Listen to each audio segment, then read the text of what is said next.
Share बाजार जब record ऊंचाई पर हो तब जश्न मनाना चाहिए या फिर सावधान हो जाना चाहिए। दुनिया के सबसे सफल इन्वेस्टर वॉरेन बफे का जवाब है सावधान हो जाइए। बफे ने दो ऐसे संकेत दिए हैं जो कि बताते हैं कि बाजार अब खतरे के निशान के ऊपर है। चर्चा शुरू हो गई है उनके उस मशहूर मंत्र की जो उन्होंने 1986 में दुनिया को दिया था। जब सब लालची हो तो डरो और जब सब डरे हुए हो तो लालची बनो। लेकिन क्या आज का बाजार वाकई लालची का इंतहा पार कर चुका है?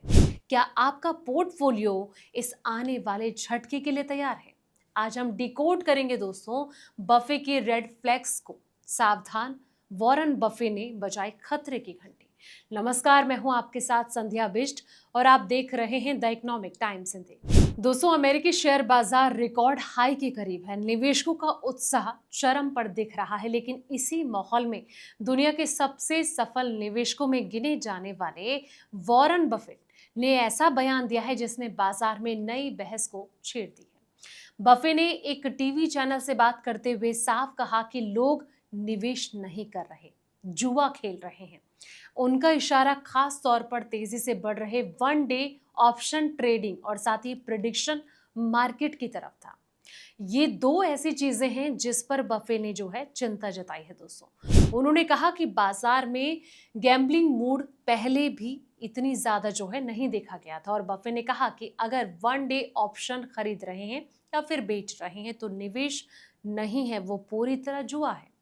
उन्होंने कहा कि आज बाजार जो है वो चर्चा विद अ कसिनो अटैक जैसा हो गया है। यानी कि एक तरफ लंबी अवधि के निवेशक हैं, दूसरी तरफ बहुत बड़ी संख्या ऐसे लोगों की है जो कि सिर्फ तेज कमाई के लिए हाई रिस्क ट्रेड कर रहे हैं।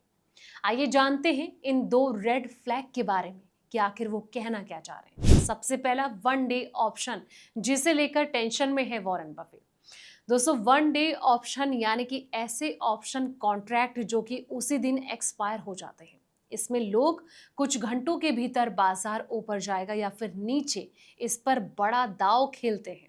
और इसमें खतरा क्यों ज्यादा होता है इसको भी समझ लेना चाहिए। दोस्तों, बहुत ज्यादा लेवरेज मिनटों में भारी नुकसान जो है भावनाओं में ट्रेडिंग एफोमो यानी कि जो फोमो होता है, इस पे आधारित निवेश जल्दी अमीर बनने की मानसिकता को दर्शाता है।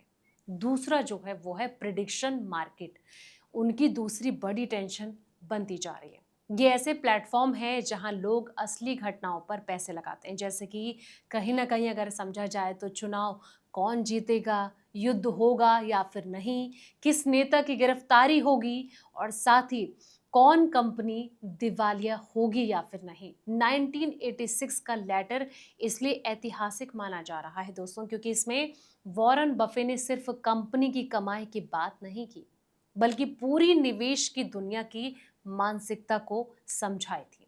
आज 40 साल के बाद भी लोग इसे इसलिए याद करें क्योंकि 2026 के मार्केट हालात बिल्कुल वैसे ही नजर आ रहे हैं। तेज लालच, फोमो और सट्टेबाजी।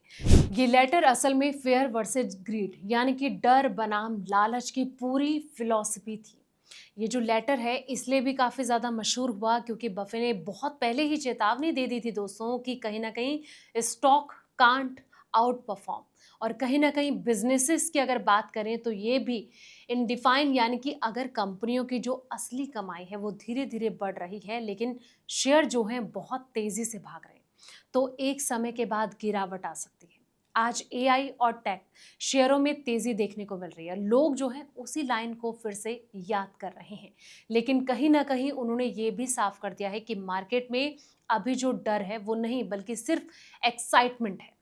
लेटर में बफे ने लिखा था कि letter fear is visible in Wall Street यानी कि लोग जोखिम भूल चुके हैं और हर कोई पैसा बनाना चाहता है। बाजार में सिर्फ उत्साह और लालच बचा है और यही वजह है 1987 के ब्लैक मंडे क्रैश से पहले का ये सबसे अहम चेतावनी भरा लेटर माना जाता है। बफे ने कहा कि लोग बिजनेस नहीं देख रहे, सिर्फ शेयर प्राइस देख रहे हैं और तेजी देखकर पैसा डाल रहे हैं। उन्होंने बार बार कहा कि शेयर जो है वो खरीदने का मतलब है बिजनेस खरीदना। सिर्फ स्क्रीन पर नंबर नहीं देखना चाहिए और ऐसे में अलर्ट मोड में भी रहना चाहिए। तो बफे का जो ये लेटर है जो अब ट्रेंड हो रहा है दोस्तों, इससे आप क्या सबक लेते हैं? कमेंट सेक्शन में अपनी राय जरूर दें। फिलहाल इस वीडियो में इतना ही। ऐसे ही पल पल के अपडेट के लिए आप देखते रहें द इकोनॉमिक टाइम्स हिंदी।